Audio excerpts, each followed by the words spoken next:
Reggie, I'll ask you the same question I've asked everybody. What's your level of surprise that Kevin Durant has left the Thunder for Golden State? Well, I have two sides to this. From a personal side, I'm disappointed.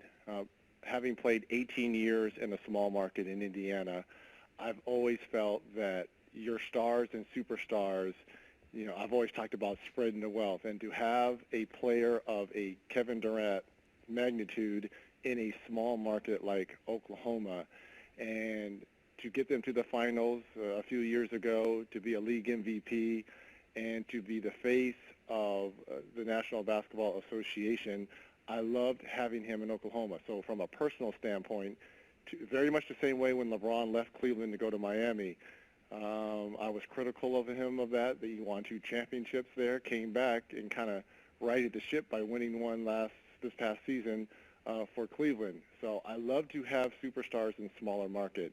From a business side, this is a super team being formed, obviously. This is the Warriors coming off 73 wins, and from a business side, I want to see the super team. I am a fan of what Steve Kerr and what General Manager Bob Myers and the owner Joe Lacob has done here. You get these young guys together to compete for championships 6 of the next 8 years. And from a personal side, I'm disappointed. I would have loved for him to have stayed in Oklahoma. But from a business side, this is absolutely one of the greatest super teams ever formed here now that Durant has decided to, switch jerseys and go to Golden State. They'll be unbelievable, and I want to get back to that team in a moment, but I want to ask you first about something you touched on about the superstar leaving. Take the market size out of it. We asked Isaiah Thomas a short while ago about this idea, particular players of your generation and his, some of whom resent the superstars leaving via free agency to go form these super teams. Where do you stand on that, particularly in light of the fact that in this case you're talking about Kevin Durant, who was up 3-1 with his Thunder team against the Warriors and the Western Conference players, and instead of beating him, ultimately joins them? I hated him but respected him so much in Michael Jordan. Hated but respected Patrick Ewing. Loved Larry Bird and respected Larry Bird, obviously. All guys that I had gone against in the playoffs. I never wanted to play with them. I always wanted to beat them because it was a sense to me of pride and purpose to beat the other greats. Would it have been nice and probably easier on my body to play with those guys? Absolutely, yeah. I'm no dummy to play with Michael Jordan. Yeah, I just, camp out in the wing and just shoot threes. But I wanted to compete against the other best of my time. This is no knock on LeBron from Cleveland to Miami, and no knock on Durant from OKC to Golden State. I understand it.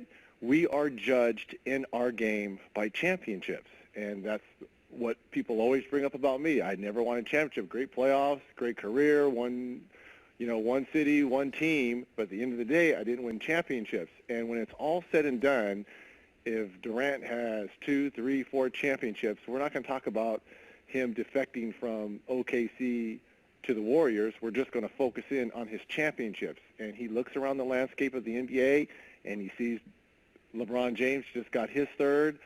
And what I'm really curious about, if the Warriors had won, being up 3-1 and had won the championship, being back-to-back champs, would he have made this decision? I think the Warriors being up 3-1, getting punched in the chin, and losing in 7 games, it made them look very vulnerable. And I think this was the best time and the right time for Durant to join them. I don't think he joins this team if they're back-to-back champions. Or if the Thunder had finished the deal against the Warriors in the playoffs, that probably doesn't happen either. Correct. Now he joins a team where he is one of 4 All-Stars under the age of 30. You've got 2 MVPs in a lineup that already had a death lineup. It's more deadly now. As you just consider at first blush what the Warriors look like now, how potent a group is this? Well, again, I talked about this before. They are going to be competing for championships for the next 6 to 8 years. And to me, it's going to save a lot of wear and tear on all four of them, because each and every night it's going to be a different guy. And if they share the basketball, which they will under Coach Kerr and under that system and under that offense, then the longevity is going to be there as well for all four of those guys. It's from a business side, the super team, I cannot wait to watch. I know a lot of people are going to hate on that, but their style of play, remember, this is a team coming off 73 people, and now you add a two-time scoring champ and a former MVP to the lineup. And I know people are going to say, well, what's the pecking order? In my opinion, Durant, Curry, Green, and Thompson.